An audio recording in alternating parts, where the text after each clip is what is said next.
ସେତେବେଳେ ଗୋପାଳ ଖୁସି ହେବା କଥା, କିନ୍ତୁ ଶିକ୍ଷକ ଅନୁଭବ କଲେ ଟିକେ ବିପରୀତ। ଆରେ ଇଏ କ'ଣ, ଗୋପାଳକୁ ମୁଁ ଏତେ ପ୍ରଶଂସା କଲି, ସେ ତାକୁ ଗୋଟେ ପୁରସ୍କାର ଦେବା କଥା ମୁଁ କହୁଛି, ଗୋପାଳ ତ ଖୁସି ହେଇଯିବା କଥା, ଖୁସିଟା ମୁହଁରୁ କ'ଣ ଜଣାପଡ଼େନି? କିନ୍ତୁ ଗୋପାଳ ମୁହଁକୁ ଦେଖିଲେ ଗୋପାଳ ଖୁସି ଅଛି ବୋଲି ଜଣାପଡ଼ିଲା ନାହିଁ। ଶିକ୍ଷକସ୍ୟ ବଚନଂ ଶ୍ରୁତ୍ୱା, ଶିକ୍ଷକଙ୍କର କଥା ଶୁଣି ଗୋପାଳସ୍ୟ ମୁଖଂ ମ୍ଳାନମଭବତ୍, ଗୋପାଳର ମୁହଁରେ ଖୁସି ଆସିବା ପରିବର୍ତ୍ତେ ଗୋପାଳ ମୁହଁ ଝାଉଁଳି ପଡ଼ିଲା। ସେ ଟିକେ ଝାଉଁଳି ପଡ଼ିଲା, ତା ମୁହଁ ଶୁଖିଗଲା, ତା ମୁହଁରେ ସେ ଖୁସି ଦେଖିପାରିଲେନି। କିଏ? ନିଜେ ଗୁରୁ। ତ ଗୁରୁଙ୍କୁ ନିଶ୍ଚୟ ଆଶ୍ଚର୍ଯ୍ୟ ଲାଗିବ କି ନାହିଁ? ଆରେ ଗୋଟେ ପିଲା ଖାତାରେ ସବୁ ଉତ୍ତର ଠିକ୍ ଲେଖିଛି, ଭଲ ଲେଖିଛି, ସବୁ ପିଲାଙ୍କ ଖାତାଠାରୁ ତା ଖାତାଟି ଭଲ ହୋଇଛି, ସେଥିପାଇଁ ମୁଁ ତାକୁ ପାଖକୁ ଡାକି ଏତେ ସ୍ନେହ ଦେଲି, ଏତେ ତା'ର ସମ୍ମାନ କଲି, ତାକୁ ପ୍ରଶଂସା କଲି, ତାକୁ ପୁରସ୍କାର ଦେବା ପାଇଁ କହୁଛି। ତ ଗୋପାଳ ଏଠି ଖୁସି ହେଇଯିବା କଥା, କିନ୍ତୁ ଇଏ କ'ଣ, ଗୋପାଳ ମୁହଁଟି ଝାଉଁଳି ପଡ଼ିଲା କ'ଣ ପାଇଁ? ତ ଗୋପାଳ ମୁହଁକୁ ଦେଖି ତତ୍ ଦୃଷ୍ଟ୍ୱା, ତାହା ଦେଖି ଶିକ୍ଷକ ପୃଷ୍ଟବାନ୍, ଶିକ୍ଷକ ପଚାରିଲେ, ଆରେ ଗୋପାଳ, ହେ ଗୋପାଳ, ତବ ମୁଖଂ କିମರ್ಥଂ ମ୍ଳାନଂ ଦୃଶ୍ୟତେ, ଆରେ ବାପା ଗୋପାଳ, କ'ଣ ହେଇଛି ତୋର? କାହିଁକି ତୋ ମୁହଁଟି ଏମିତି ଶୁଖିଯାଇଛି, ଝାଉଁଳି ଯାଇଛି ତୋ ମୁହଁ? ତୁ ତ ଖୁସି ହେବା କଥା, ଭଲ ଲେଖିଛୁ।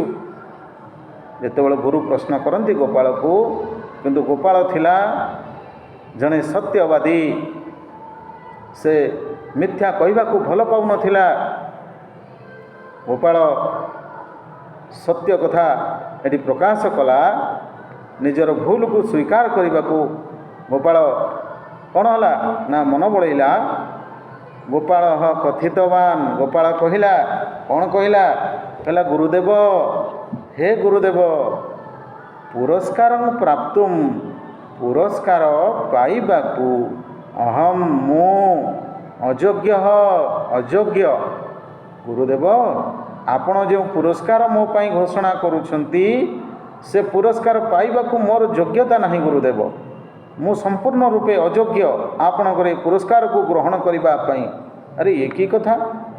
ଜଣେ ପାଠରେ ପ୍ରଥମ ସ୍ଥାନ ଅଧିକାର କରିଛି ବା ଖେଳରେ ପ୍ରଥମ ସ୍ଥାନ ଅଧିକାର କରିଛି, ତାକୁ ଯେତେବେଳେ ପୁରସ୍କାର ଦିଆଯିବ, ସେ ଯଦି କୁହେ ମୋର ଏ ପୁରସ୍କାର ପାଇବାର ଅଧିକାର ନାହିଁ, ତାହେଲେ ନିଶ୍ଚିନ୍ତ ସେଠି ସେ ବିଚାରପତି ହୁଅନ୍ତୁ ବା ସେ ମଞ୍ଚରେ ଯେଉଁମାନେ ଥିବେ ବା ଯିଏ ପୁରସ୍କାର ଦେବାକୁ ଯାଉଥିବେ, ସେ ତ ନିଶ୍ଚିନ୍ତ ଆଶ୍ଚର୍ଯ୍ୟ ହେବେ, ଯେମିତି ଆମେ ବି ଆଶ୍ଚର୍ଯ୍ୟ ହେଉଛେ। କାହିଁକି, କ'ଣ ପାଇଁ ଗୋପାଳ ସେ ପୁରସ୍କାର ପାଇବାକୁ ଗୁରୁଙ୍କ ଠାରୁ ଅଯୋଗ୍ୟ, ତାର କାରଣ ମଧ୍ୟ ଗୋପାଳ ନିଜେ ପ୍ରକାଶ କରିଛି। ଆଉ କ'ଣ କହୁଛି?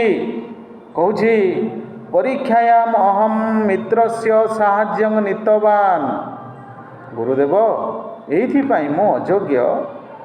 ଆପଣ ଯେଉଁ ପରୀକ୍ଷା ପ୍ରଶ୍ନ ଦେଇନଥିଲେ କଳାପଟାରେ, ମୋତେ ତା ଦେହରୁ କିଛି ଆସୁନଥିଲା, କିନ୍ତୁ ମୁଁ ମୋ ପାଖ ପିଲାମାନଙ୍କ ଠାରୁ, ସାଙ୍ଗମାନଙ୍କ ଠାରୁ କିଛି ଉତ୍ତର ଗୁରୁଜୀ ମୁଁ ଦେଖିକିରି ଲେଖିଛି। ତେଣୁ ସେ ସଫଳତାରେ ମୋର ସମ୍ପୂର୍ଣ୍ଣ ଅଧିକାର ନାହିଁ। କାହିଁକି ନା ମୁଁ ସଚ୍ଚୋଟତା ମାଧ୍ୟମରେ ମୁଁ ସେ ପରୀକ୍ଷା ପ୍ରଶ୍ନ ଗୁଡ଼ିକର ଉତ୍ତର ଖାତାରେ ଲେଖି ନାହିଁ। ତେଣୁ ମୁଁ ମୋର ଭୁଲକୁ ବୁଝିପାରୁଛି।